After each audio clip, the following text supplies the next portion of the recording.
Iran, who's truly a nation of great terror and power. Look what happened in the last 2 weeks. They weren't supposed to go after all these other countries in the Middle East.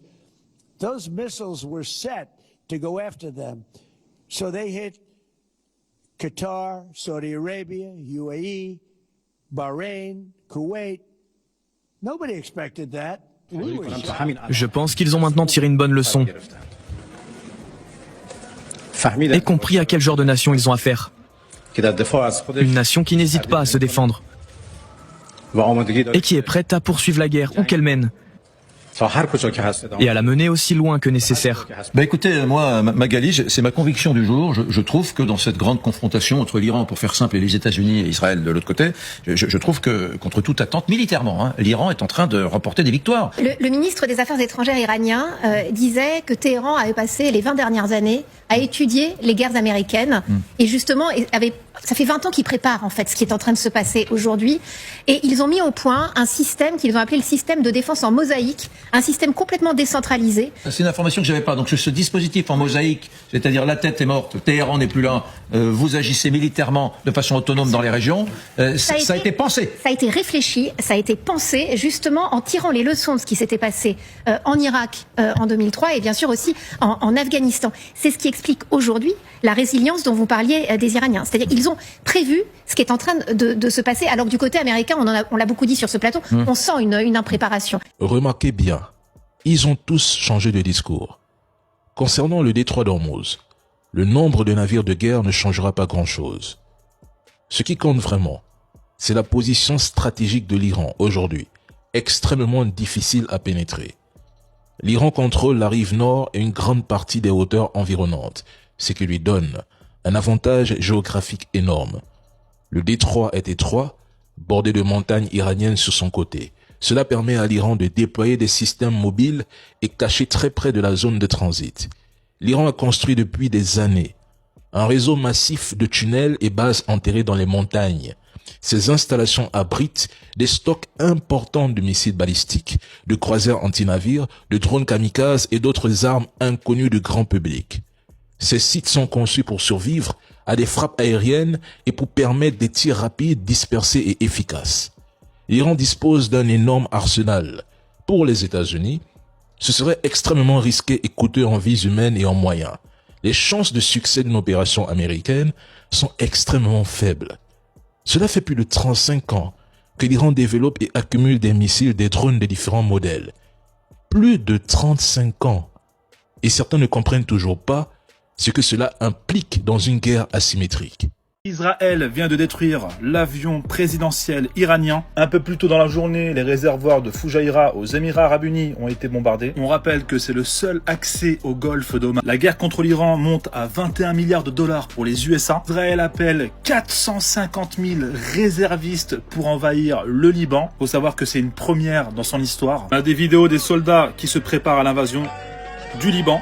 L'Iran a bombardé l'aéroport international de Dubaï. Une zone de stockage de carburant a été touchée dans l'aéroport de Dubaï. L'indice boursier immobilier à Dubaï a chuté de 33%. Donald Trump appelle tous les pays de l'OTAN à le rejoindre pour réouvrir le détroit d'Ormuz. Sauf que le Japon refuse. Le Royaume-Uni a également rejeté la demande de Trump. C'est aussi le cas pour l'Allemagne. L'Inde a aussi refusé. L'Italie aussi. Pareil pour l'Australie. La France refuse catégoriquement. À ce refus, Trump avertit l'OTAN et les menace.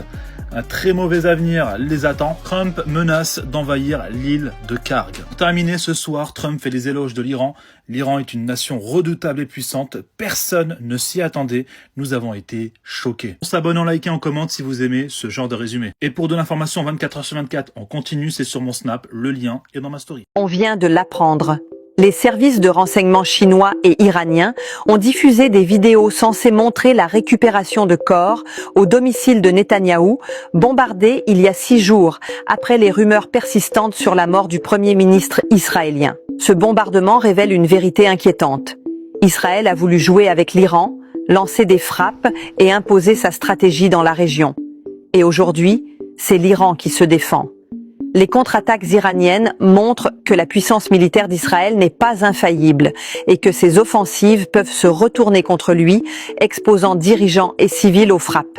Cet épisode souligne l'échec du gouvernement israélien à protéger sa population et sa vulnérabilité face à des ripostes qu'il croyait éviter. En cherchant à provoquer son voisin, Israël découvre que la guerre n'est jamais un jeu. Les choix agressifs ont un prix humain et politique immédiat, et le pays paie maintenant le prix de sa propre stratégie offensive. La situation est un avertissement brutal. Derrière le discours de puissance et de supériorité militaire, la réalité sur le terrain démontre que l'Iran peut se défendre efficacement et qu'Israël n'est pas invincible. C'est niette, pour le nouveau guide iranien, il n'y aura pas de paix. Je vous explique ça tout de suite. Bonjour à toutes et à tous les amis, nous sommes le 17 mars 2026 et il est actuellement 14h31. Donc on va revenir sur plusieurs points de l'actualité. En fait cette vidéo m'a choqué par rapport à la technologie. Regardez le missile, la trajectoire qu'il fait.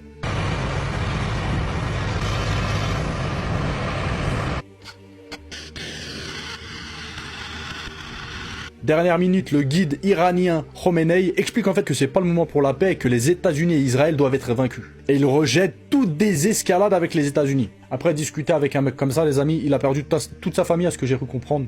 Son père, sa femme, beaucoup de membres de sa famille. Donc discuter avec un mec qui a plus rien à perdre, c'est compliqué. Famille, il y a quelques jours en arrière, où on nous disait ceci, je cite, « La France prépare une future mission purement défensive pour ouvrir le détroit d'Ormuz. » Vous vous souvenez de ça?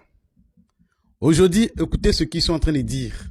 Cette information du Financial Times nous surprend. La possibilité pour les Européens de négocier un passage dans le fameux détroit d'Ormuz. Thomas, cette information du Financial Times intervient alors que les Américains annoncent aujourd'hui qu'ils vont libérer le détroit d'Ormuz tout en reconnaissant que l'opération sera complexe. Est-ce que finalement, cette information ne nous prouve pas que la négociation, comme le font les Européens, c'est le seul moyen de pouvoir passer par ce détroit stratégique ?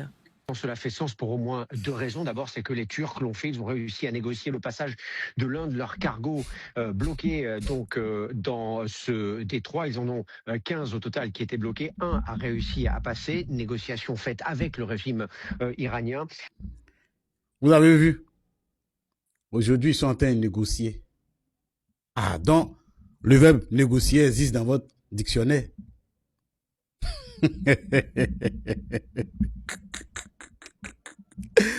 Le verbe négocier existe chez vous aujourd'hui. D'accord? Sinon, c'est vous-même qui aviez dit que vous étiez en train de préparer une mission défensive. Ouais, une mission purement défensive pour ouvrir le détroit d'Ormuz. C'est vous-même qui aviez dit ça. Et maintenant, vous négociez. Ah, Yabadra, on vous regarde. Famille, on partage dans tous les coins en poids. N'oublie pas de liker. Actuellement là, tellement que ces chaussures, ils sont en train de restreindre toutes les visibilités. Donc, il faut partager massivement la vidéo, les gars. On est ensemble. Ok, on va regarder. Even now, it can be said with certainty, this is no longer the same Iran. This is no longer the... Alors, vous voyez, le décor dont je voulais vous parler, c'est ce décor-là.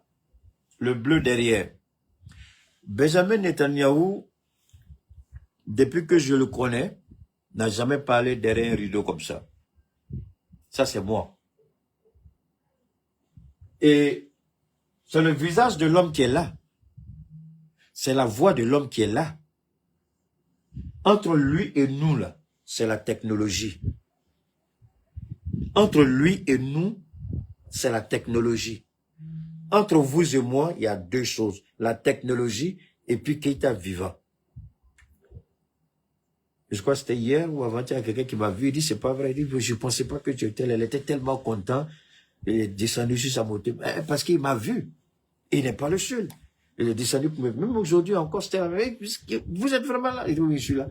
Mais ton pays est en guerre. Ton pays, tu as initié une guerre où on est en train de tuer les gens. Le minimum.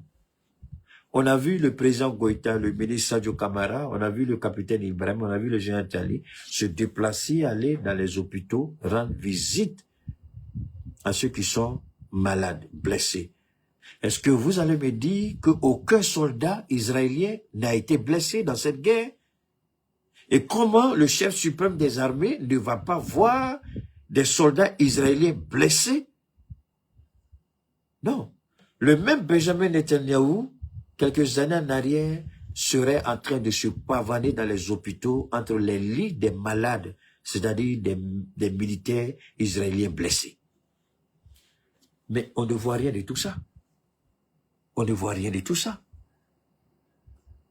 Après ça, il a disparu complètement. Après avoir tenu ces propos-là, il a disparu. Mais, alors que, regardez-le bien, il se porte très bien, il n'y a rien. Mais pourquoi il a refusé de recevoir les envoyés de Trump? Trump, son partenaire de crime. Pourquoi il a refusé de recevoir les envoyés de Trump? C'est la question qu'on doit se poser. Pourquoi il a refusé de recevoir les envoyés de Trump? Pourquoi? Pourquoi? Posons-nous, c'est une question simple. Pourquoi? On le voit bien portant ici. Mais les journalistes idiots qui sont aux États-Unis, là, les imbéciles, là, pourquoi ils n'ont pas posé la question à Trump? Mais attendez, on a appris que vos envoyés devaient aller en Israël, mais on a vu Benjamin en parler. Est-ce que vous parlez avec Benjamin au téléphone? Mais tu poses cette question jusqu'à ta mort, tu n'as pas posé la question deuxième fois encore. J'aurais pu poser la... Il peut... J'ai dit, c'est le visage, là. Attention, ne vous amusez pas à le poser. Le Mossad peut me reproduire avec les mêmes gestes, le même visage, la même voix, les mêmes habits que vous connaissez. Le Mossad peut reproduire ça en intelligence artificielle. Vous allez dire que c'est moi. Ils vont me montrer en Israël, là. Vous allez dire que c'est moi. Je vous en prie, ne sous-estimez pas les capacités des hommes. Ne sous-estimez pas l'intelligence humaine. Et le Mossad a poussé l'intelligence humaine jusqu'à un certain niveau.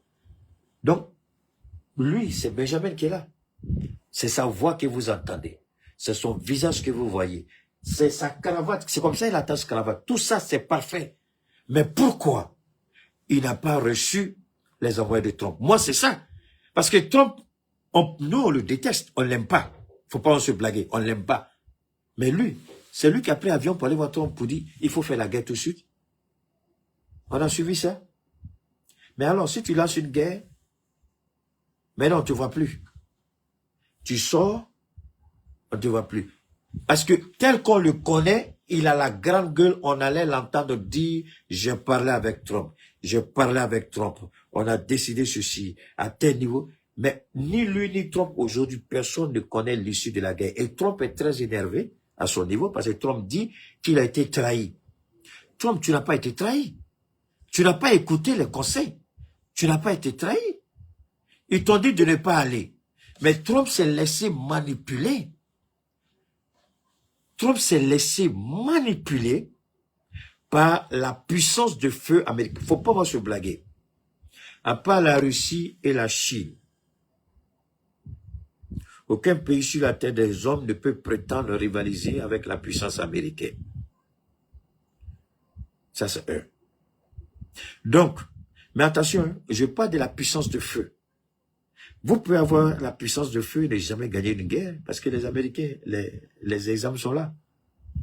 Quelles sont les guerres que les Américains ont gagnées? Donc, Benjamin Netanyahou, s'il est vivant, je répète, pourquoi n'avoir pas accepté de rencontrer les envoyés de Trump? Pourquoi, à la dernière minute, annuler la rencontre avec les envoyés de Trump? Pourquoi Trump prend son téléphone, parle pendant plus d'une heure de temps avec Vladimir Poutine, et que le monde sait que Trump a parlé à Poutine? Mais pourquoi le monde ne nous parle pas que Trump et Benjamin Netanyahou sont en train de communiquer? Et pourtant, c'est lui qui a pris l'avion pour aller aux États-Unis, lui dit, il faut faire la guerre. C'est lui qui a parti avec son classeur, le même classeur qu'il a depuis 20 ans, où il dit, l'Iran est sur le point d'avoir l'arme nucléaire dans 2 semaines. C'est le même classeur. Vous savez, cette humiliation, elle est énorme par rapport à Israël. Israël est perdu. Israël est confus.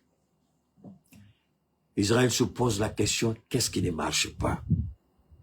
Israël est en train de tirer les leçons en disant pourquoi on s'est laissé manipuler par Benjamin Netanyahu. Israël aujourd'hui pleure et dit que nous avons sous-estimé les capacités iraniennes. Mais je m'arrête encore un instant. On va vous montrer Téhéran rasé. Ça c'est vrai. Des buildings KO, les immeubles tombés. Ça c'est vrai. On nous parle de 1500, 1600, peut-être à peu près 2000 morts. C'est possible. Mais l'Iran a dit quelque chose que vous devez retenir pour toujours. Nous sommes prêts à payer le prix. Est-ce que vous êtes prêts à payer le même prix que nous? C'est la question que vous devez... Aujourd'hui, Dubaï, même aujourd'hui, Dubaï, c'est compliqué.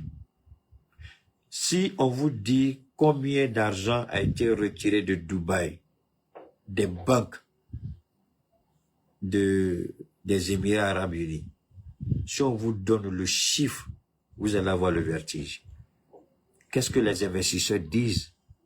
Ils disent, on pensait que c'était un Eldorado, un pays de paix, mais on ne savait pas que les missiles allaient siffler au-dessus de notre argent. Je vous ai toujours dit, les Américains disent, l'argent n'aime pas le bruit. Et les gens ont retiré, ils ont commencé, je ne sais pas jusqu'à quel niveau, mais ils ont commencé à retirer. Et tout le monde dit que Dubaï est le plus gros, enfin je dis Dubaï, mais les Émirats Arabes Unis sont plus perdants que tout le monde. Parce qu'ils ont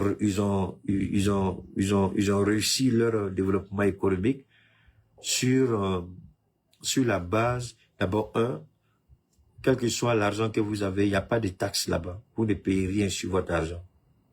Il n'y a pas de taxes à payer, rien.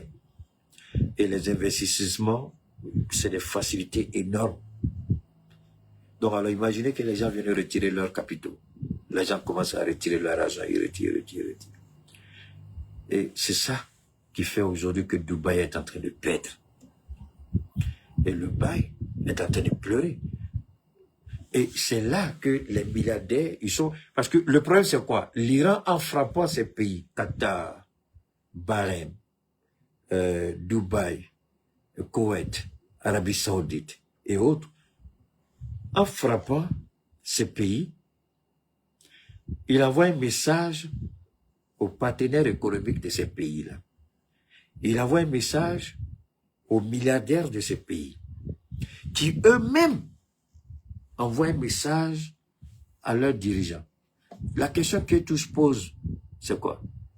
Mais tu as signé un accord avec les Américains, non? Le pays, mais qu'est-ce qui se passe? Vous avez vu au point où il y a un milliardaire, je crois, saoudien, qui a dit à Donald, il a insulté Donald Trump. Il dit, avant de commencer ta guerre, est-ce que tu nous as consultés? Parce que maintenant, ça aussi, ce sera un élément qu'on va développer pendant le direct. L'Amérique qui a insulté l'Angleterre, la France, pour dire qu'on a besoin de personnes, a déjà gagné la guerre. Aujourd'hui, il est en train de demander pardon. Trump est en train de demander pardon aux gens pour venir l'aider. Mais la guerre, attention, la fermeture du Détroit, on n'a pas encore fini. On n'est qu'en moitié. Donc, si vos forfaits, là, vous avez vos forfaits qui augmenter votre forfait, il ne faut pas ça finir. Parce que la bonne partie n'est pas encore finie. Je vais juste ouvrir une petite parenthèse pour vous. Donald Trump a pleuré. Il dit aux Iraniens, il dit, attendez, ne vous fâchez pas. Oui, c'est vrai, j'ai dit, j'ai frappé. Il y a une île où se trouvent les champs pétroliers gaziers de l'Iran. Il dit, il va bombarder. Ils ont dit, si tu bombardes, on va mettre le Golfe à feu. Tous les champs pétroliers gaziers, on va tout détruire. Tout sans exception. Mais comme il a fait la grande gueule, maintenant, ils sont allés taper là-bas.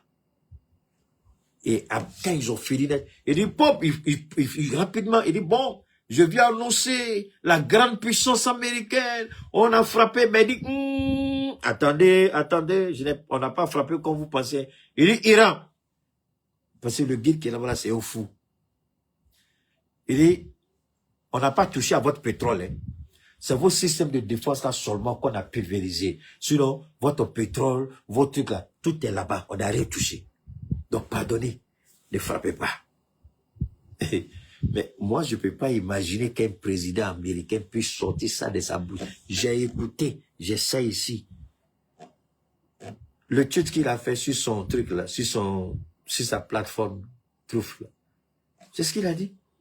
Il dit, Iraniens, pardonnez, on n'a pas touché à vos pétroles, pardonnez. On a frappé pour vous dire que si vous n'ouvrez pas le détroit, on va toucher. Les gens disent que Trump, même si tu es saoulé comment là, même si un seul missile tombe à côté d'un champ pétrolier, on va raser tout le Golfe. Mais en réalité, ce que vous devez retenir, je vous en prie, c'est que l'Amérique aujourd'hui, soyons honnêtes, l'Amérique, dans cette guerre, l'Amérique a beaucoup perdu. Je dis bien beaucoup, l'Amérique a beaucoup perdu. Mais, on va continuer. Donc, Benjamin Netanyahou, chacun peut se poser cette question. Pourquoi il ne communique pas avec le président Trump s'il n'est pas mort, s'il n'est pas gravement blessé? Soit il est mort, soit il est gravement blessé. Et ça, c'était un mensonge. Si ce n'est pas le cas, pourquoi il ne communique pas avec Trump? Pourquoi il n'appelle pas Trump? Trump a le temps de parler avec Poutine. Il a le temps de parler avec, comment on appelle ça, les leaders les monarques du Golfe, mais pas avec son partenaire de crime. Vous avez vu ça où? Depuis quand vous avez vu ça? Il parle avec tout le monde, mais il ne parle pas à Benjamin Netanyahou. Et s'il n'est pas mort ou il n'est pas gravement blessé, pourquoi il fait cette apparition et puis après on ne voit plus rien? Pourquoi il ne va pas rendre visite aux personnes blessées dans les hôpitaux? Pourquoi? Pourquoi et pourquoi? Pourquoi et pourquoi il ne va pas voir les soldats israéliens blessés dans les hôpitaux militaires? Le chef suprême des armées va rendre visite à ces soldats quand ils sont blessés dans une guerre qu'il a lui-même ordonnée. Mais il ne va pas. Chacun peut réfléchir à ce niveau. Chacun peut se poser légitimement toutes ces questions. Pourquoi il ne va pas rendre visite aux malades dans les hôpitaux? Pourquoi il ne va pas voir les dégâts qui ont été causés sur les bâtiments administratifs, les ministères qui ont été attaqués? Pourquoi il ne va pas là-bas?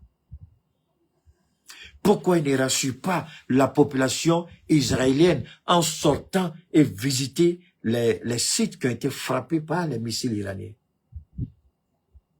Mes amis, détrompez-vous. Nous ne sommes pas pauvres comme on veut nous faire croire. Il faut juste avoir le courage, la ténacité, la volonté, l'engagement et la détermination. J'ai pas envie de dire la résilience du peuple iranien. Le peuple iranien est prêt à payer un lourd tribut pour ça. Et déjà, il a commencé à payer beaucoup trop d'ailleurs. Beaucoup de sang ont coulé. C'est pourquoi le guide iranien, il a été clair. Tous les sangs versés seront vengés.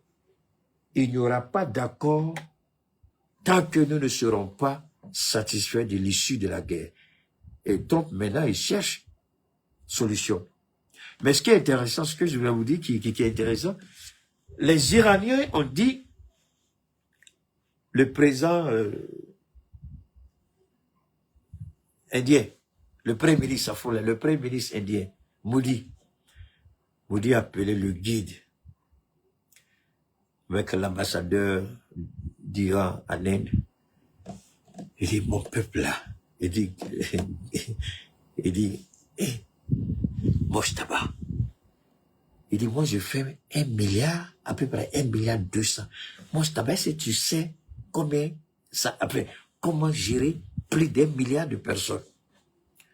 Mojtaba dit, oui, j'ai écouté, mais toi tu as donné la position de nos bateaux et puis les Américains ont frappé nos marins, alors qu'ils venaient d'un exercice militaire que tu nous avais demandé de participer.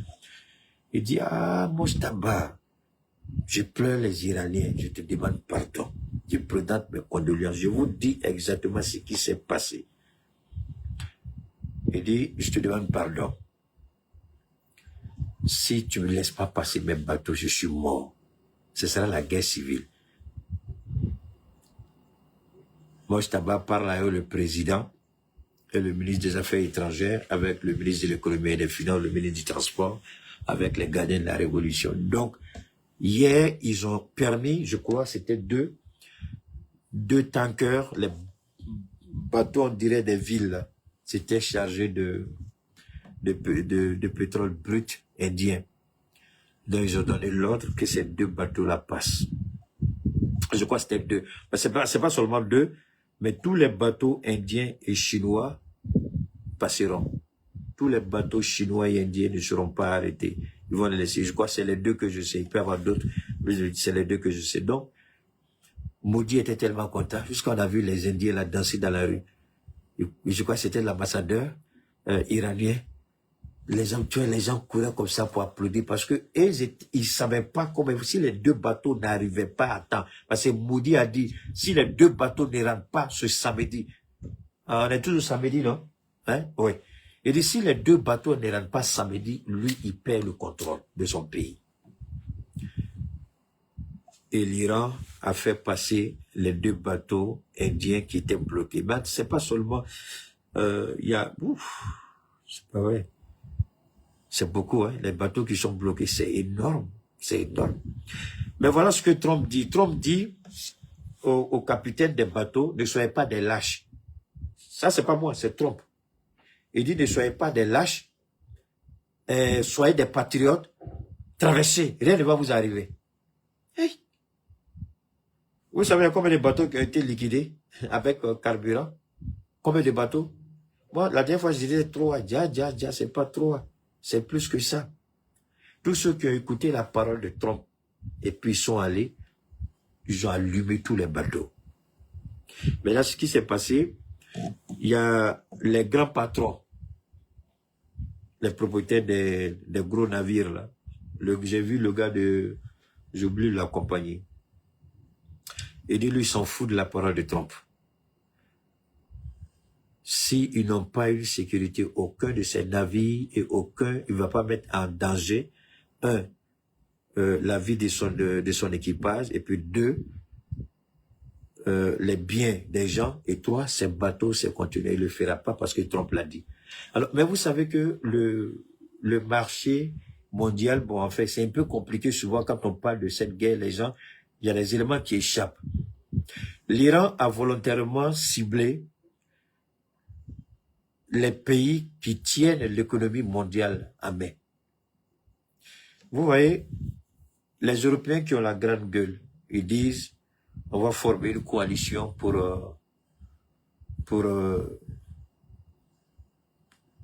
quand vous dites, aidez-moi les bons français, je vous en prie, pour convoyer, c'est ça? Escorter, voilà. On va escorter les navires qui sont chargés de... Parce que vous savez que le port de Dubaï, tout va là-bas, hein? Tout descend là-bas, et à partir de là-bas, ça va dans différentes parties du monde. Ils disent, l'Iran dit, je ne suis pas pressé. Si vous êtes garçon là, venez et puis traversez le détroit, on va voir. 5 bateaux, ok, merci. Et si vous êtes garçon là, traversez le détroit, on va voir. Si vous êtes garçon, venez convoyer et puis faites passer, on va voir. Mais là, ils se sont repliés. Ils disent, ah, c'est trop. Bah, en fait, Israël, l'Iran a fait exprès. Vous savez, cette guerre, ne la voyez pas seulement comme la guerre d'Israël avec l'Iran, ou les États-Unis avec l'Iran. Appliquez cette guerre, cette logique de la guerre iranienne dans votre vie, votre quotidien. C'est-à-dire que il y a toujours une possibilité. Regardez toujours ceux qui sont en face de vous. Vous pouvez exploiter. Quand je dis exploiter, c'est pas escroquer, non. Quand quelqu'un veut montrer qu'il vaut mieux que vous, il est ceci, il est cela, ne vous laissez pas guider par les émotions. Ça, c'est vraiment fondamental. Prenez le temps, regardez la personne. Pendant qu'elle crie, elle jacaille, vous voyez tout de suite les points faibles de la personne. Et vous savez que si vous appuyez ce bouton-là, elle va se mettre à hurler, à crier dans tous les sens. Cette guerre n'est pas seulement une guerre entre puissances, tous ces autres. C'est une leçon de vie. Comment la première puissance militaire au monde croit qu'elle est tellement forte, elle veut imposer sa volonté à un État qui est dans un droit. Ça, c'est un. Quelqu'un qui passe sa vie à mentir sur vous, à mentir sur vous, à mentir sur vous, croyant détruire votre crédibilité, croyant vous déstabiliser, croyant vous isoler. Ne regardez pas les cris, les piaillements, ou bien comme on dit, la personne jacaille, crie, blabla. Vous ne regardez pas ça. Dans votre petit coin, mettez-vous au point. Le jour que vous serez en confrontation, la personne va découvrir une autre personne de vous qu'elle n'a jamais imaginé. Et c'est ce que l'Iran nous apprend. L'Iran a été sous-estimé. Ils ont cru que l'Iran était isolé. L'Iran a tout doucement tissé des relations stratégiques. Si l'Iran s'était laissé embobiner par les mensonges des Américains, vous allez voir tout de suite que l'Iran serait dans une position de faiblesse. Mais au lieu de ça, l'Iran s'est organisé, l'Iran s'est préparé minutieusement sur tous les plans. D'abord, préparer l'opinion nationale sur l'éventualité d'une situation. Et dire qu'il y aura énormément de pertes en vies humaines, mais c'est pour la survie de la nation. Eux, c'est pas ce qu'ils ont fait. On est fort, on est riche, on est ceci. Eux, c'est le matériel. Pendant ce temps, l'Iran parle. Pourquoi on dit pour être Khomeini, c'est-à-dire le guide spirituel, il faut connaître et maîtriser le Coran pour que la sagesse divine te guide à préparer ton peuple aux défis qui arrivent. Pendant 40 ans, le guide suprême décédé a formé le peuple, a préparé le peuple, aussi bien les chrétiens que les musulmans, à l'éventualité que nous vivons aujourd'hui. Voilà pourquoi les Iraniens, contrairement à ces idiots qui croient que les Iraniens vont les suivre, les Iraniens, au contraire, font bloc derrière leur gouvernement et sont prêts à mourir si cela peut préserver l'Iran. Et aujourd'hui, et c'est ça qui nous fait défaut, ils nous ont vendu des sociétés de consommation. Dès qu'on n'est pas d'accord avec eux, ils ferment le robinet économique, la population va se réveiller tout de suite contre les dirigeants. Et l'Iran a compris que si nous voulons rentrer dans ce modèle de société de consommation, on va perdre. Quand ils vont fermer le robinet, la population va se révolter. Et ils n'ont pas vu que pendant ce petit temps, l'Iran préparait, pas pour une société de consommation, mais préparait son peuple à devenir martyr et mériter la grâce de Dieu au paradis. Voilà ceux qui ne comprennent pas et ceux qui ne comprendront pas. Et voilà là où ils ne pourront pas battre l'Iran. Parce que tout le monde est prêt à mourir comme martyr pour mériter la grâce de Dieu. Eux, ils se battent pour le matériel, pour la société de consommation, le matériel, l'argent, l'opulence. L'Iran dit, tout ça c'est bien, mais auprès de Dieu, j'ai une place beaucoup meilleure que celle que vous voulez me proposer ici. Et c'est ce que le guide a enseigné à son peuple. C'est pourquoi cette résilience, vous la voyez. On ne vous parle pas souvent de ça, mais on vous parle des bombes, mais les Iraniens savent que les bombes vont tomber. Ils savent que l'Amérique est une puissance militaire. Voilà pourquoi ils ont préparé le peuple à cette éventualité. Mais en même temps qu'ils préparent le peuple à cette éventualité, ils se préparent à causer des dommages sérieux à ce monde de consommation. En faisant quoi? En attaquant l'épine dorsale de l'économie américaine, c'est-à-dire les monarchies du Golfe, le pétrole. Puisque le dollar repose sur le pétrole, ou si le pétrole repose sur le dollar, prenez ce que vous voulez, et puis jetez ce que vous voulez pas. Donc, que le pétrole repose sur le dollar ou le dollar repose sur le pétrole. Ça, c'est la suprématie américaine. Vous attaquez ça, vous détruisez tout. Aujourd'hui, la monnaie chinoise est en train, c'est-à-dire les Américains, Trump, bête qu'il est, je vous ai dit qu'il est aussi bête qu'Emmanuel Macron. Voilà deux présidents idiots. Un est PD, un est pédophile. Les deux, en tout cas, Dieu sait ce qu'il va faire avec eux. Donc, je dis, de toute façon, Macron nous a aidés à devenir ce que nous sommes. L'idiot va permettre au monde de tirer profit. Aujourd'hui, toutes les monarchies qui doutaient un peu d'utiliser le yuan, qui est la monnaie chinoise, tout le monde commence à utiliser. Je crois que c'est l'analyse qu'ils ont faite aujourd'hui. Le dollar a perdu. C'est-à-dire, Trump a envoyé le dollar dans un... On dit quoi? Cataclysme, c'est ça? Le français est correct? Sors, ça va? Ma chérie Christine, tu es là, non? C'est quoi? Un cataclysme, c'est bon? Bon, d'accord. Les petits Ivoiriens idiots, là, pas et tous, hein. Je parle des tortues ninja. Si c'est cataclysme, d'accord, allons-y. Donc, le dollar est en train de subir une chute vertigineuse. La suprématie du dollar, après cette guerre, c'est fini. La guerre de l'Ukraine, Ukraine-Russie, a accéléré les choses. Ce que Xi Jinping m'a dit à Poutine, il dit, mais les idiots ils ont accéléré, on pensait que c'était dans 10 ans, alors que c'est maintenant là, on va. Donc tout de suite, ils ont commencé à utiliser. Et maintenant, avec ce qui se passe en Iran, les gens savent que si l'Iran n'avait pas le soutien ni de la Russie ni de la Chine, l'Iran ne pourrait pas faire ce qu'elle a fait. Il ne faut pas se blaguer. Et Trump a eu le courage bête qu'il est de dire aux Américains, oui, Poutine est en train d'aider l'Iran. Alors, ok, merci beaucoup à toi, madame. Alors, comme un président, est-ce que les Américains trouvent anormal chez Trump?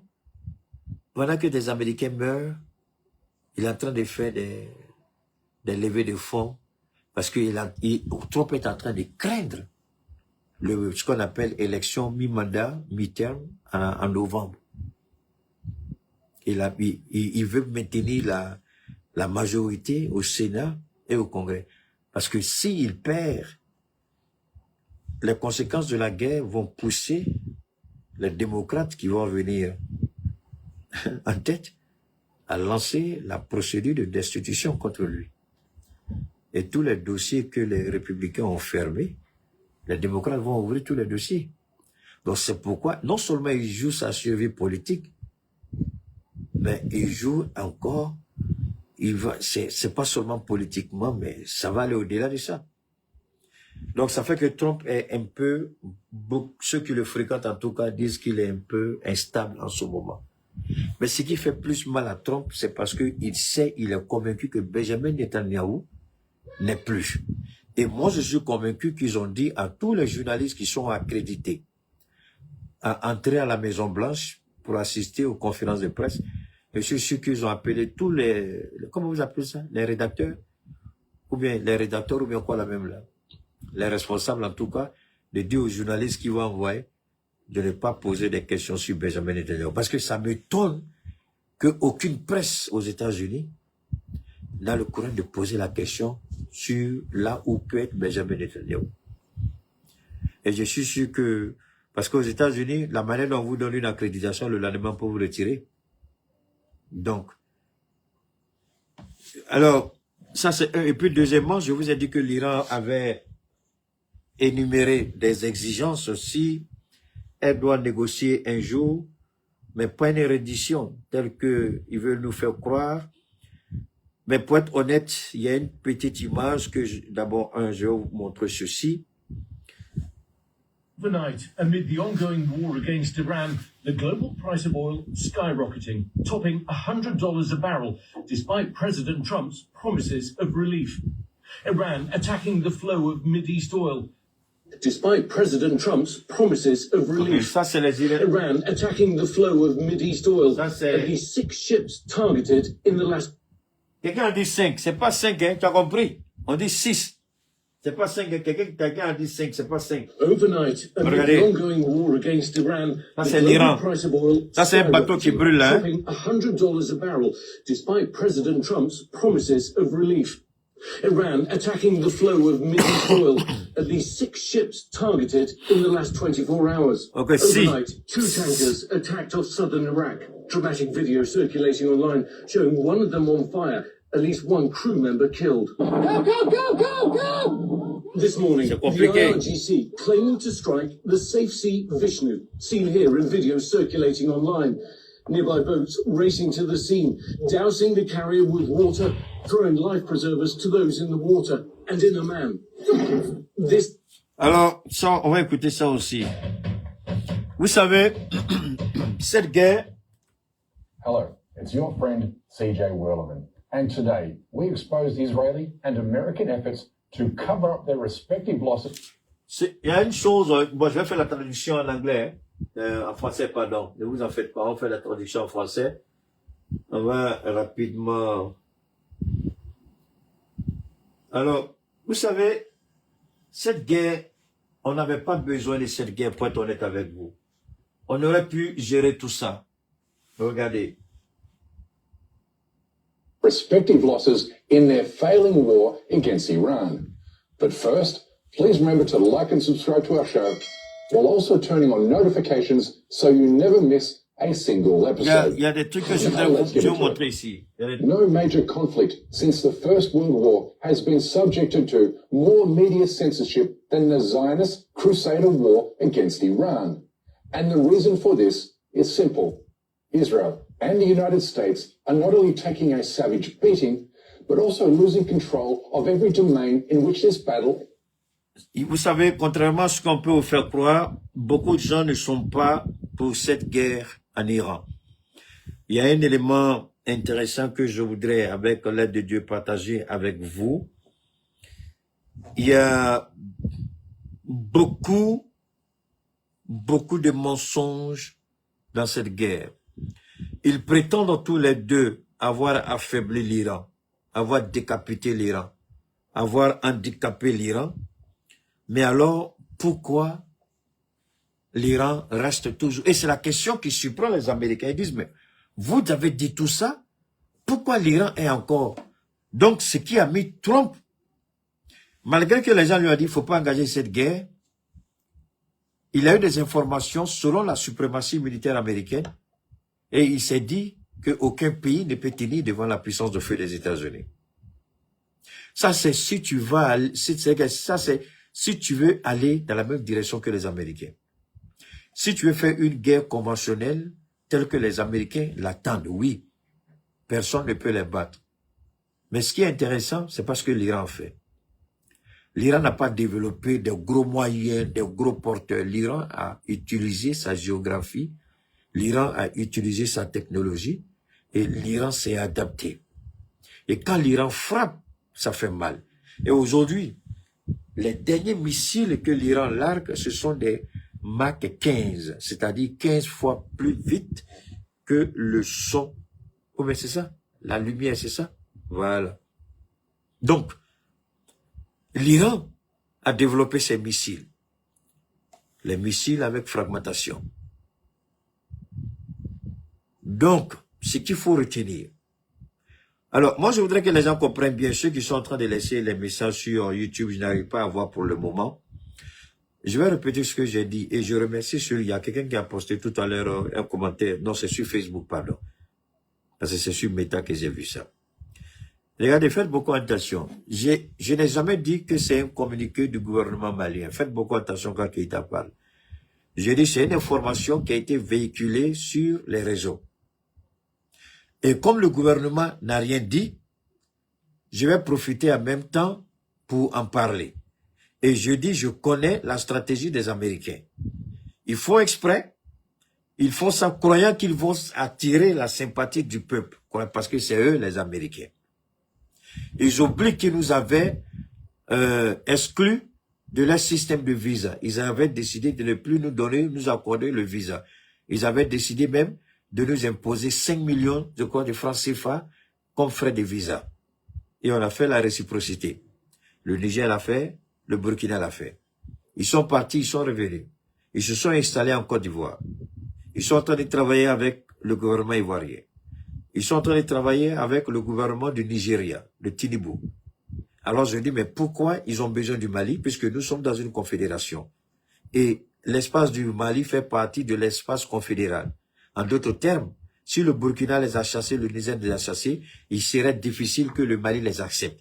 Donc, si vous êtes tombé au milieu, je vous en prie, faites beaucoup attention, parce que j'ai longuement développé ça. Je l'ai développé pendant 30 ou 40 minutes. J'ai dit, avant de nous dire qu'il veut venir espionner à partir de chez nous pour voir les mouvements des groupes terroristes, qu'il demande à la France de ne plus financer le terrorisme. Parce que nos différents gouvernements ont toujours dit que le terrorisme est financé par des États. Et la France a toujours été pointée du doigt. J'ai dit que les Américains commencent d'abord à parler à la France pour que la France arrête de financer le terrorisme dans le Sahel. J'ai dit encore que le gouvernement américain négocie avec Zelensky pour dire au FBU, le renseignement le SBU, qui est le renseignement ukrainien, qu'ils arrêtent de former les terroristes au maniement des drones et de les envoyer dans le Sahel. J'ai dit donc, les Américains savent, s'ils peuvent régler avec Zelensky et la France, il n'y a plus de terroristes dans le Sahel. C'est ce que j'ai dit. Donc maintenant, si vous n'avez pas entendu, et que vous voulez vous engager dans des discussions, il serait intéressant quand même, peut-être après le direct, d'essayer de réécouter tout ce que j'ai dit. Personne, le gouvernement malien n'a pas produit de communiqué. On dit c'est Reuters, qui est une agence de communication. Et que ce sont les Américains. Mais quel Américain? Ils n'ont même pas donné le nom de l'Américain. Ils n'ont même pas donné le nom de la structure, parce que les Américains ont une structure en Afrique. C'est cette structure-là qui allait rencontrer Ouattara. Mais quand vous lisez le communiqué, le nom de la structure n'est pas donné. Mais c'est un communiqué qui est vague. C'est fait à dessein. C'est fait à dessein pour créer une fausse tension entre le Mali, le Burkina et le Niger, puisque le Niger les a chassés, le Burkina les a chassés. Donc, ils veulent utiliser Reuters comme canal de communication. Mais ils pensent que les Africains sont tellement peut-être bêtes, on ne pourra pas réfléchir, décortiquer, savoir que c'est des bêtises qu'ils racontent. Et ils ont bien fait de prendre ce communiqué parce que nous avons donné notre position, nous en tant que peuple de l'AES, puisque nos présidents disent qu'ils travaillent selon l'agenda du peuple. Et les peuples ne veulent pas voir les Américains chez nous. Ils ont satellite, ça suffit. Voilà. Donc, si les satellites ne peuvent pas les aider, s'ils veulent venir ici, et puis ils vont venir avec leurs appareils, les bases de données ne sont pas stockées chez nous, ce qu'ils vont regarder, on n'a aucune idée, et puis c'est les bêtises qu'ils ont racontées. J'ai cette petite parenthèse, ils disent comme ils étaient là, mais attention, quand ils étaient à Memphis, j'ai dit Memphis, c'est pas Memphis, à Nephis je crois, quand ils étaient à Nephis, mais c'est pas l'armée régulière américaine qui était là-bas. Ils avaient recruté une armée privée qui était là-bas. Le nom, je crois que les soldats maliens sont tombés sur des téléphones, comment on appelle ça, satellitaires, hein, avec des informations. Ils ont fui pour laisser. Ils étaient à Nephis, ils n'étaient pas là-bas de façon régulière. Ils étaient au Niger, et du Niger, ils venaient espionner dans le nord du Mali. Donc, Assimi n'a jamais donné d'autorisation à l'armée américaine d'être présent chez nous ici. Ils sont en Côte d'Ivoire, on le sait, Tilibou les a invités, ils sont en train de déployer une base au Nigeria, on est au courant. Mais nous, c'est l'espace confédéral. L'espace du Mali, c'est l'espace du Burkina, c'est l'espace du Niger. Donc, si le Niger les a chassés, le Burkina les a chassés, pourquoi le Mali va les recevoir? Voilà. Donc, c'est ce que nous avons dit. Mais on n'a jamais dit que c'est un communiqué du gouvernement malien. J'ai dit seulement que les Américains ne viennent jamais comme ça. Quand ils viennent, ils ont toujours une entrée. J'ai donné l'exemple de Maduro, comment elle a été trahie dans son entourage. J'ai donné l'exemple aussi du guide suprême iranien, comment il a été trahi dans son entourage. Les Américains viennent toujours avec des grosses enveloppes pour essayer, ils font le lobbying, corrompre quelqu'un pour qu'ils aient un accès. Je dis, je ne sais pas si c'est le cas, mais je dis au président Assimi Goïta de faire beaucoup attention, les Américains ne sont pas nos alliés. Parce qu'ils sont alliés à l'Ukraine et l'Ukraine a tué des soldats maliens. On ne peut pas oublier ça.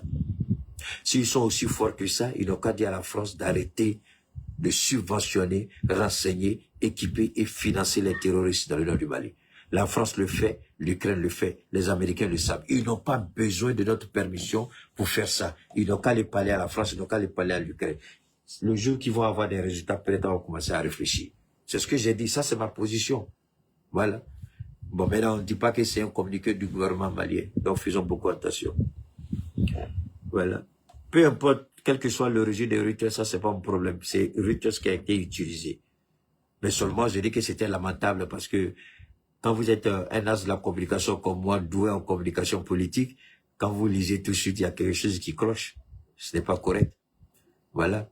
Parce que quand vous faites une communication sur la stratégie militaire, attention, il y a des éléments qui ne peuvent pas ne pas être présents.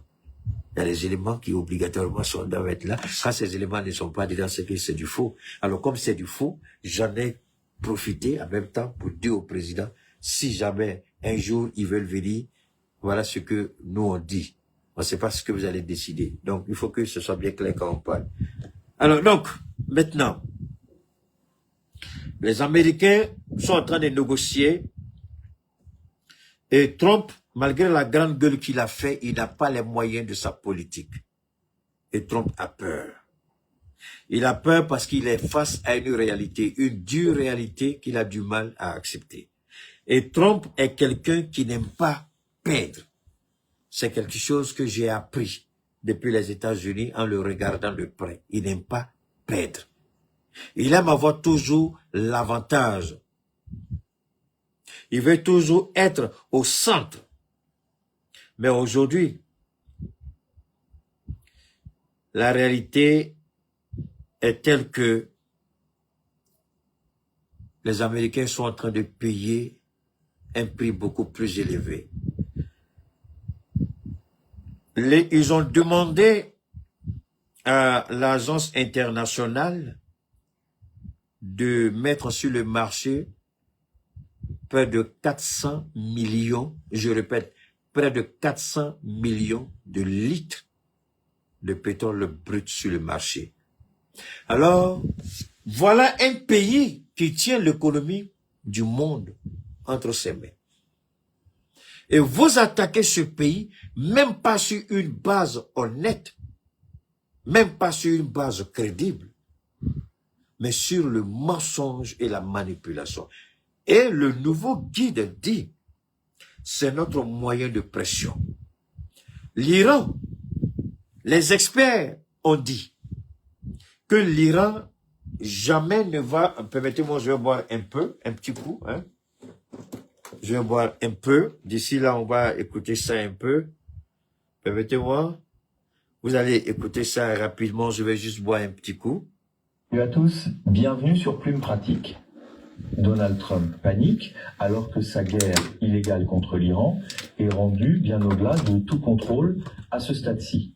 Pendant que Donald Trump affirme que les États-Unis ont gagné la guerre et ont totalement décimé les capacités iraniennes, il continue d'insister sur le fait que le détroit d'Ormuz est sécuritaire et que les entreprises devraient aller de l'avant et l'utiliser parce que, selon lui, tout a été sauvé et la journée a été gagnée.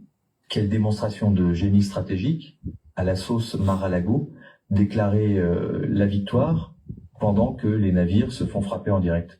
En réalité, navire après navire est touché par l'Iran et Donald Trump crée un faux sentiment de sécurité en leur disant d'y aller, même pendant qu'ils se font frapper sans merci en ce moment même. La nuit dernière, il a été rapporté que le Bureau des opérations commerciales maritimes du Royaume-Uni avait documenté une attaque iranienne contre un autre porte-conteneur dans le golfe Persique, près des Émirats arabes unis, plus tôt hier.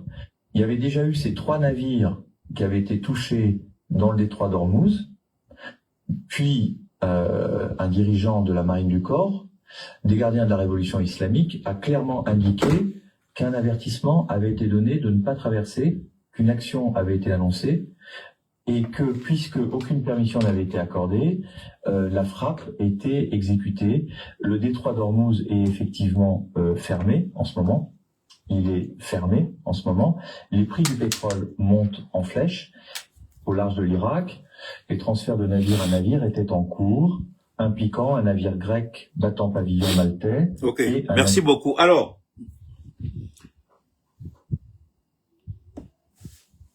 Ici,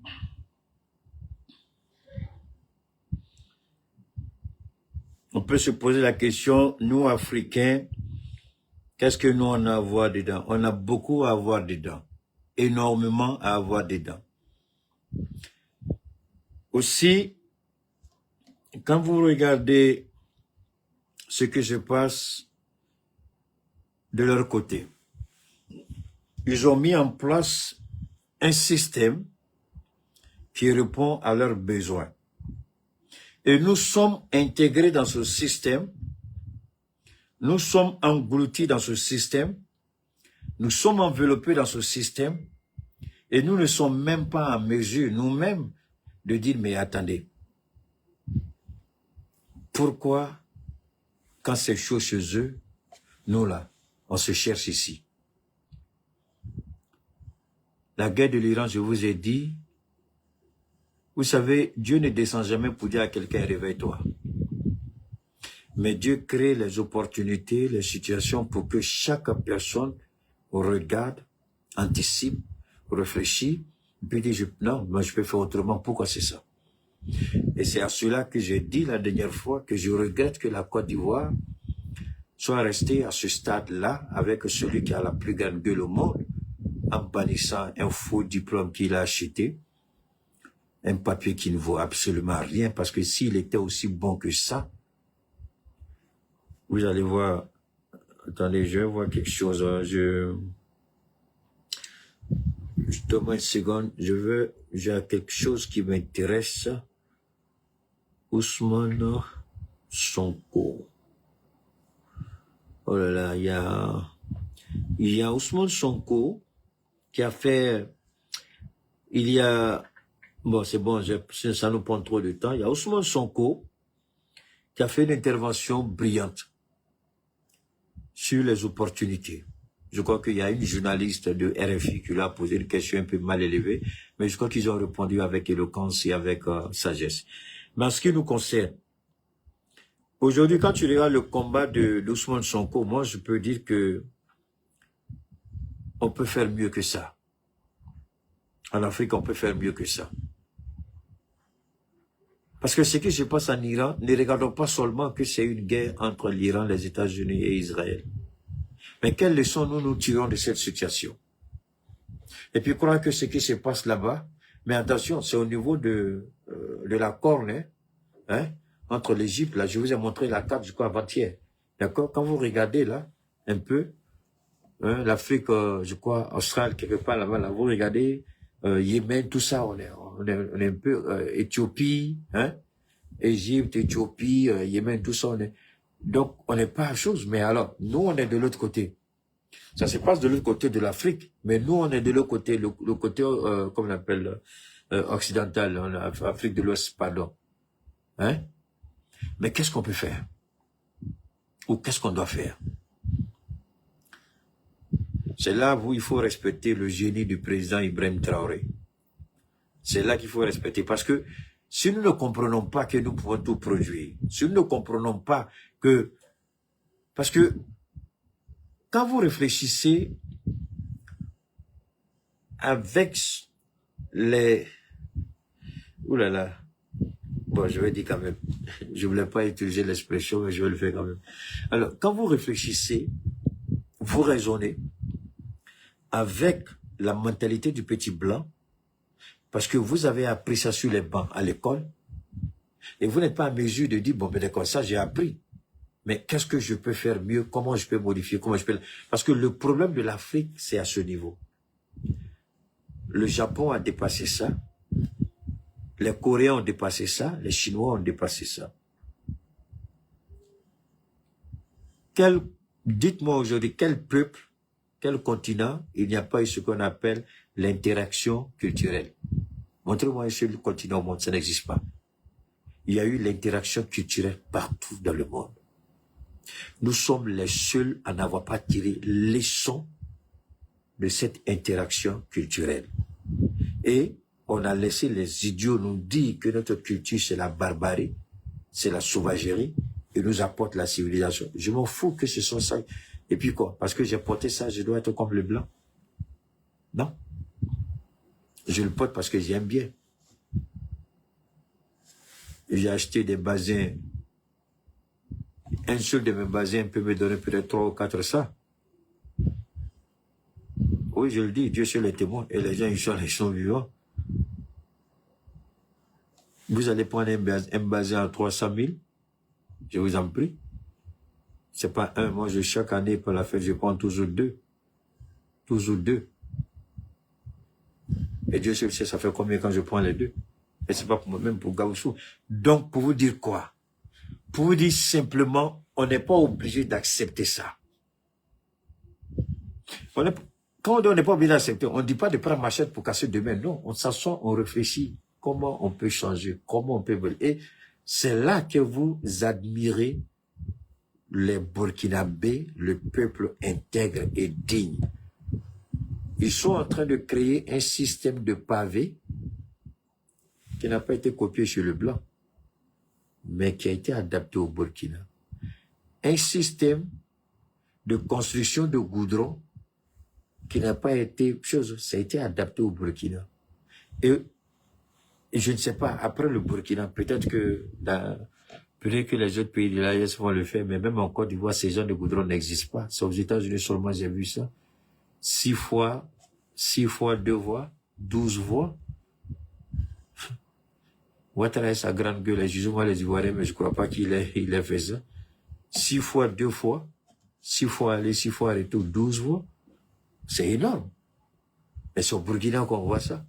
Mais attention, hein, il n'y a pas une entreprise qui est quittée chez eux là-bas pour venir dire on fait ça à 1000 milliards. Mais pour faire votre tramway là, en Côte d'Ivoire, c'est combien? 1000 milliards.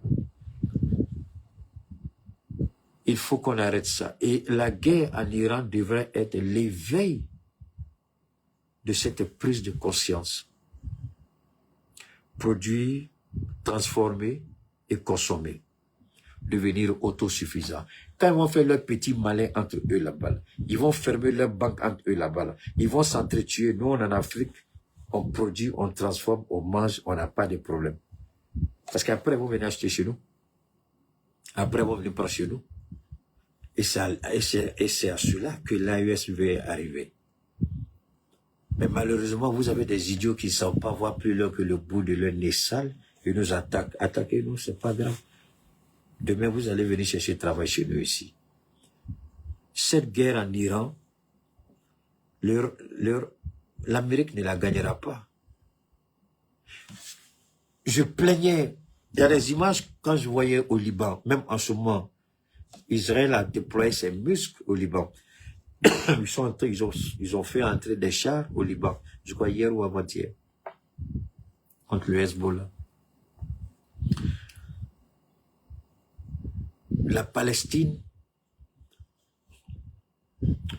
depuis 2 ans, la Palestine a été détruite. Mais aujourd'hui, regardez Tel Aviv, regardez Jérusalem. Mais quand vous regardez, vous êtes malade.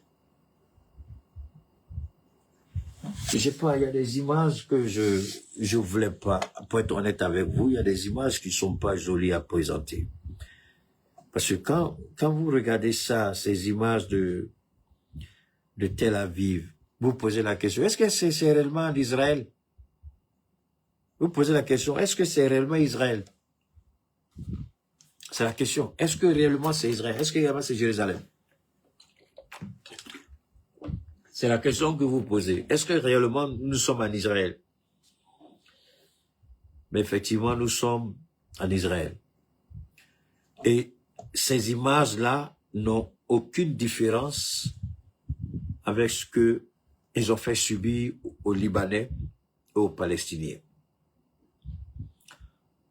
Je vous jure que Israël, c'est pas joli. Mais ce n'est pas tout. L'ultimatum de 48 heures qui avait été donné est arrivé à expiration. Et les avions ravitailleurs américains, 5 sur le tarmac, c'est pas à Dubaï, c'est en Arabie Saoudite. Je crois que les Américains ont au total 13, si je ne me trompe pas. C'est ce que j'ai entendu. Ils ont à peu près 13. En Arabie Saoudite, ils ont frappé. Ils ont frappé les avions. Sur les 13, il y a 5 qui ont été endommagés. Sérieusement endommagés. Mais, comme je vous l'ai dit, je le répète, en temps de guerre, si vous permettez de lister les pertes que vous subissez, il y a... Si vous permettez à énumérer vos pertes, vous allez, le peuple, qui doit être votre soutien, le peuple tout de suite rentre dans la panique et la dépression. Il y a des informations, c'est pourquoi en temps de guerre, on parle d'informations classifiées. Parce qu'il y a des informations, moi je me suis toujours posé la question, mais qu'est-ce qu'une information classifiée?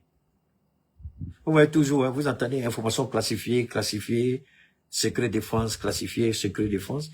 Et en même temps, j'ai regardé jusqu'à, j'ai dit, bon, j'ai fait des études, j'ai fait des recherches.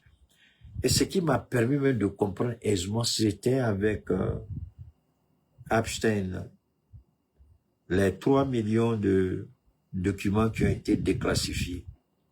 Et quand je regarde, ce sont des vidéos, ce sont les rencontres que Trump a eues avec les petites filles, enfin. Il y a des choses que je peux pas dire ici qui sont, c'était pas joli, c'était, c'est pas joli. J'ai dit, ah, mais où est-ce qui était classifié déjà? Et où est-ce qui était classifié? Mais en fait, c'est parce qu'il y a des informations qui sont très sensibles, qui peuvent créer tout de suite une situation dont les gens jugent tout de suite que c'est classifié. On ne veut pas que vous soyez au courant. Mais alors, revenons sur ce que Israël vit. C'est pas joli. C'est pas beau. C'est pas joli. C'est inquiétant. Je me pose la question à la fin, est-ce que Jérusalem et Tel Aviv ne seront pas effacés de la carte israélienne? Une chose est certaine, qui commande aujourd'hui en Israël pour dire d'arrêter? C'est une question à laquelle chacun de nous devrait répondre. Qui commande aujourd'hui? Les gens sont concentrés sur le guide suprême qui n'a jamais fait de parution publique. C'est ce que les gens disent. Et ils disent, au moins, on a vu Benjamin Netanyahu, mais you gotta be killing me, right? You gotta be killing me. Benjamin Netanyahu, c'est intelligence artificielle. Sinon, si Benjamin Netanyahu, s'il était vraiment vivant, tel qu'il a la grande gueule, on allait le voir, j'ai appelé Trump, on a dit ça. On allait le voir dans les hôpitaux militaires rendre visite aux soldats blessés. Parce qu'il y en a eu des soldats tués et blessés. On allait le voir dans les hôpitaux rendre visite aux Israéliens civils blessés ou tués. On ne le voit nulle part. On nous envoie une image. Et dès que l'image disparaît, il disparaît. Si c'est pas intelligence artificielle, moi je veux qu'on m'explique. Donc le monsieur que vous avez entendu tout à l'heure, là, il a dit, son corps a été photographié. Son avion a atterri en Allemagne. Et selon les renseignements, il est mort. Parce que pourquoi Trump ne parle pas de lui? Et pourquoi on ne pose pas des questions sur lui? Pourquoi après cette soi-disant apparition, on ne l'a plus revu? Il aurait pu continuer à parler, non? Moi, je peux sortir demain toute la journée vous parler parce que par la grâce de Dieu, je suis vivant, bien portant. Mais lui, il est chef d'État. Moi, je ne suis pas chef d'État. Il est le premier ministre, c'est lui qui tient l'arme nucléaire. C'est pourquoi Israël, beaucoup de gens disent qu'Israël va utiliser Israël ne pourra pas utiliser l'arme nucléaire parce que c'est le fingerprint. Ah, comment on dit ça en bon français? Empreinte digitale, c'est ça, non? Fingerprint. Voilà. C'est son fingerprint et puis c'est ce qu'on appelle les yeux. Il y a des étapes de sécurité. Donc, il a tout ça, il a le code, il y a l'empreinte digitale, il y a ce qu'on appelle la reconnaissance faciale, il y a tout ça autre. Pour qu'on puisse lancer ça. Mais est-ce que qui peut lancer ça? Celui qui va lancer va rendre compte. Donc la seule personne qui était capable de lancer une frappe atomique ou nucléaire, c'était Benjamin Netanyahu. S'il est déjà mort, enfin, nous prions qu'il soit mort, et je prie qu'il soit mort. Subhanallah, pourquoi? Parce que c'est un démon, c'est un diable, c'est un assassin, c'est un criminel. S'il est mort, les anges seront en train de danser là-bas. Parce qu'il y a quelqu'un comme lui qui est mort. Le monde n'a pas besoin des gens comme Benjamin Netanyahu. Le monde n'a pas besoin des gens comme Donald Trump. Ce sont des criminels qui doivent être tous envoyés pas au repos éternel, en enfer, pour toujours. Mais l'Iran a éveillé la conscience de tous les pays qui pensent qu'ils sont faibles. Personne n'est faible. On décide d'être faible et on assume. On ne se plaint pas après. J'aime prendre les exemples simples que tout le monde comprend. Toi, tu vois passer la go, elle est dans sa grosse voiture bien jolie. Peut-être que le coup d'elle a jeté là, c'est toi, elle a vu. Mais toi, tu te sous-estimes. Tu dis, si je vais là, je fais quoi? Mon frère, il faut faire comme Keïta. Celle a dit, non, là, tu vas pas mourir demain matin. Tu as maillé ton placard, ton antique, et puis tu avances. Tu vas et puis tu dis ce que tu penses. Tu n'as pas peur, pourquoi? Tu es garçon, tu n'es pas garçon. Tu vas, tu parles. Si c'est pas, c'est quelqu'un d'autre. Mais tu ne sais même pas si elle va accepter. Mais toi, tu regardes, elle te complexe, tu as peur d'elle. Mais parce que, en Afrique ici, là, les femmes, elles ont peur d'aller, elles sont pas beaucoup, hein. Elles sont pas beaucoup, hein. Elles sont pas beaucoup. Sinon, il y en a qui vont vous dire ce qu'elles pensent de vous. Mais maintenant, toi, tu as peur d'aller lui dire ce que tu penses. Mais tu es lâche. Et je ne suis pas lâche. Et tu n'es pas lâche. Comment tu regardes l'enfant de quelqu'un, et puis toi-même tu es enfant de quelqu'un, et puis tu as peur de dire à quelqu'un qui n'est pas ton papa, ta maman, qui n'est pas ton Dieu, tu as peur, pourquoi? Tu es fou bien quoi? Ou bien tu es né comment? Ah, Keita, tu parles mal, je t'ai loupé. Comme un garçon peut avoir peur de regarder, ah, la voiture est conduite là, elle t'a dit quand elle finit là, elle va dormir là. Quand elle lave pas sa bouche là, il faut lui parler matin, tu vas voir l'odeur qui a sorti dedans. Alors tu as peur de quoi? Va parler mon ami, et puis tu arrêtes de nous embrouiller ici là. Va parler. Ah, je sais pas, on dirait qu'il y a quelqu'un qui a peur d'une... Ah, attends, qui a vu femme ici et puis la peur? Parce qu'on dirait qu'il y a... on dirait qu'il y a quelqu'un qui est en train de... Il y a que... Ah, il faut être garçon, non? Aïe.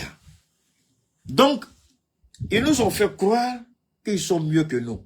Mais nous, on n'a pas accepté. Nous, on dit non. Nous, on est Oudi. Dans le Sahel, là. Nous, on est Oudi de Gbabolo, là. Nous, on dit non. Où Gbagbo a échoué là. Nous, dans le Sahel, on n'a pas échoué là-bas. Maintenant, là, ils n'ont qu'à avoir bouche pour parler. Vous avez vu? C'est-à-dire, ils font la grande gueule, mais regardez l'Iran, je vous en prie. Pourquoi l'Union européenne a fermé sa sale gueule? J'allais oublier. Pourtant, je voulais faire de ceux-là, aujourd'hui, nous boucher leur affaire de bazou. C'est pas grave. Prochainement, je viens contre vous, Union européenne. Donc, vous voyez? Alors, oh, bon, voilà, ça, je vais vous faire écouter rapidement et puis on va avancer. Just changed. Not on a battlefield. Not with a missile strike or a tanker attack or a press conference from a Pentagon podium.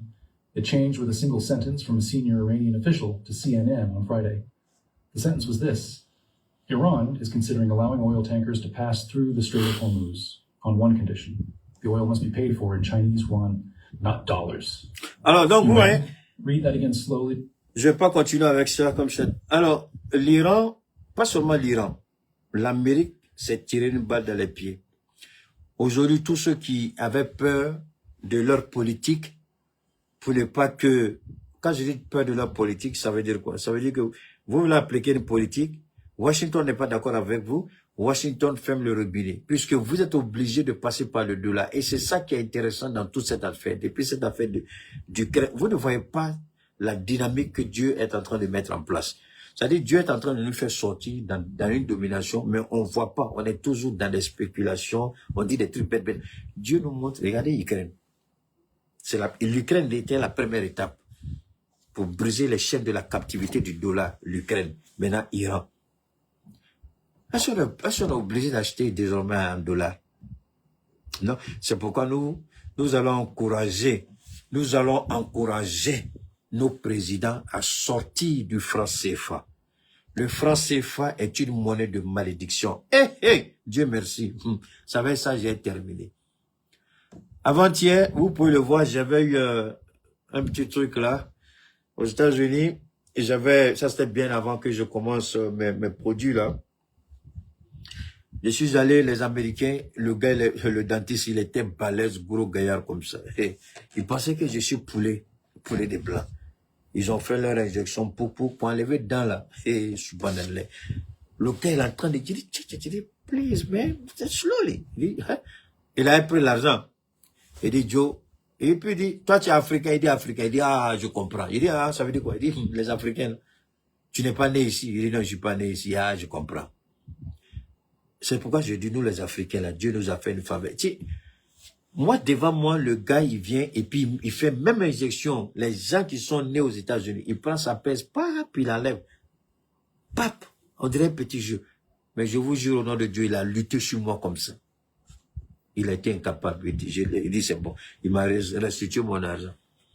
Donc, arrivé ici souvent, je suis allé voir un dentiste qui a fait, mais qui a mal fait. Donc, je crois, ça fait 3 ou 4 jours, ça m'a tellement secoué, là, un peu, ça m'avait beaucoup secoué, donc j'ai pas pu sortir. Pourquoi je parle de ça? Vous savez, la vie que nous menons, c'est une succession d'événements. Mais chaque événement, il y a ce qu'on appelle l'écosystème qui entoure chaque événement. C'est-à-dire les événements, comment on appelle ça, l'environnement circonstanciel. Et quand on tient compte de ça, il y a beaucoup de facteurs qu'on arrive à comprendre. Nous avons cette faveur et cette grâce en tant qu'Africains. On n'est pas comme les autres. Si on ne comprend pas ça, parce que moi, enlever la dent d'un Américain, c'est facile. Mais moi, Africain, ils ont été incapables d'enlever ma dent. Je ne sais pas. Mais depuis qu'il a échoué, j'ai dit, c'est bon. Le jour où je vais dans l'Afrique, je vais gérer ça.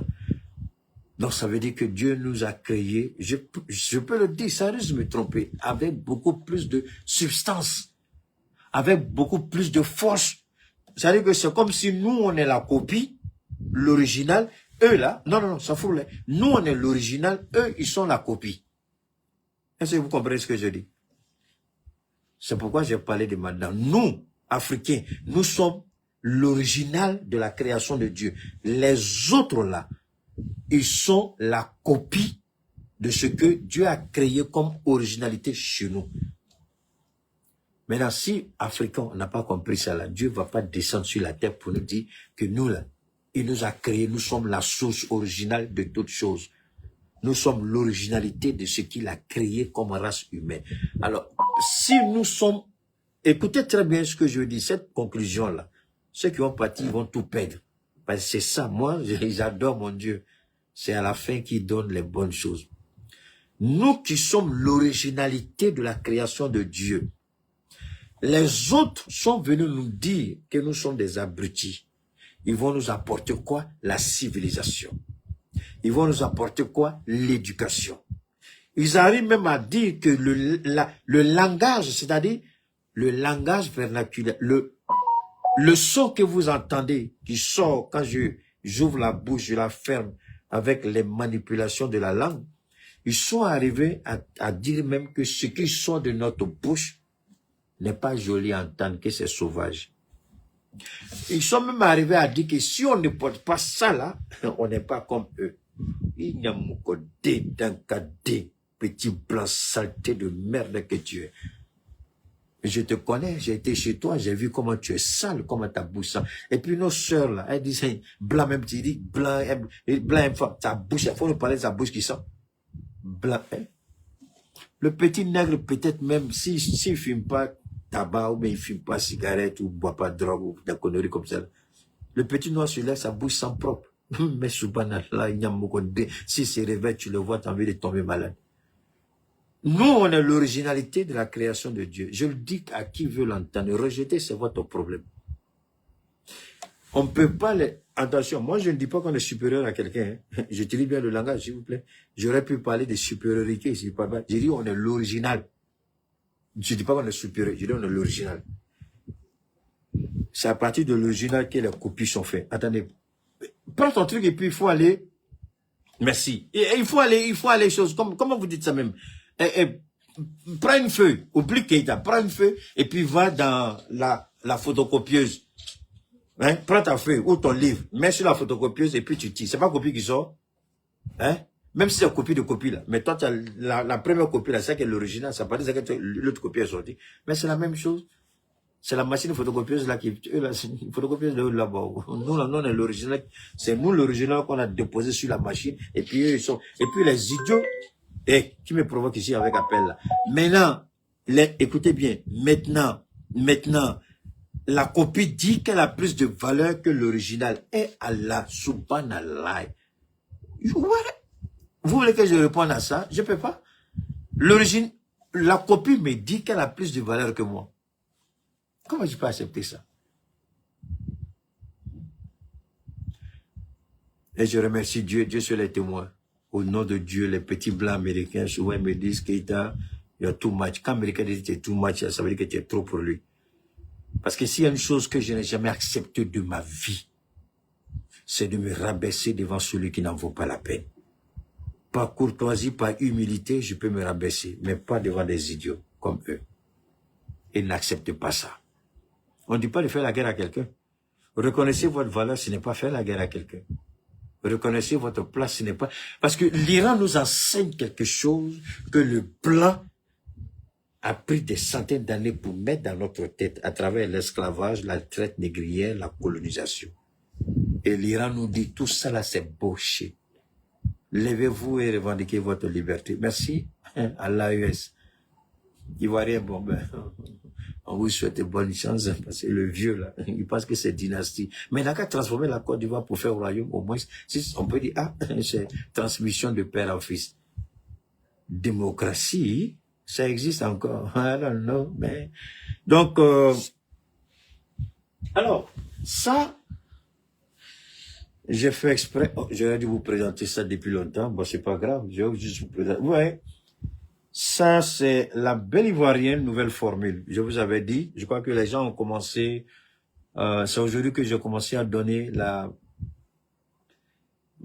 belle ivoirienne, c'est deux versions. Version curative et puis version préventive. Et ça, c'est la version curative. Wow. Bon, ça c'est... Il y a un deuxième qui n'est pas ici, que je vais vous montrer prochainement. Ça c'est... Il y a au moins 5 à 6 différents produits dedans. C'est la belle ivoirienne qui est là, qui va désormais servir de point de départ à tous nos produits. Ça, c'est la belle ivoirienne. Maintenant, ça, ce produit-là, je ne le vends pas, mais les gens me posent trop de questions là-dessus. Ça c'est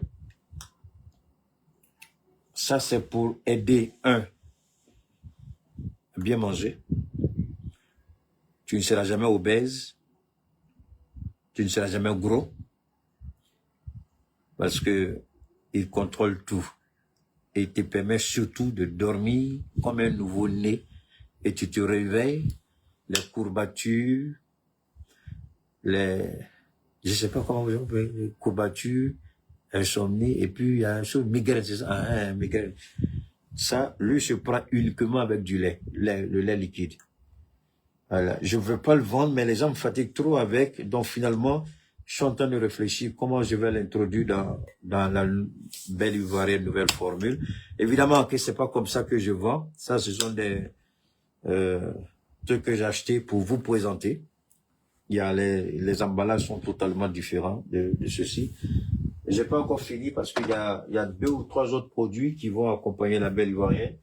Donc, par la grâce de Dieu, je vais développer ça avec vous. Évidemment, les hommes qui passent la nuit à dormir, et puis madame s'énerve là. Allah, où ça est? Non, ça c'est pour la toux. Ouais, ça c'est pour la toux. Ça, voilà, ça c'est le TTP40. Voilà, c'est ici. Les hommes, mais ce n'est plus comme ça. J'ai changé un peu parce que les gens sont en train d'imiter même mes emballages. Donc, j'ai changé les emballages. Ce sera plus comme ça. Les derniers gars ont reçu ça. Voilà, j'ai acheté de nouveaux emballages plus jolis que ça. Parce que moi, quand tu fais comme moi, je mets la barre plus haute. Parce que moi, je ne lésine pas sur les moyens pour rendre mes clients satisfaits. Donc ça là, Les hommes. Madame, je plains ton sort. Madame, je plains tes nuits. Là, ça c'est un bon nom, non? Madame, je plains tes nuits. Ça c'est un bon nom. Hein? En tout cas, on va développer ça demain, Inch'Allah. Enfin, on est déjà dimanche. Donc, vraiment, c'était un réel plaisir pour moi d'être, pour être avec vous.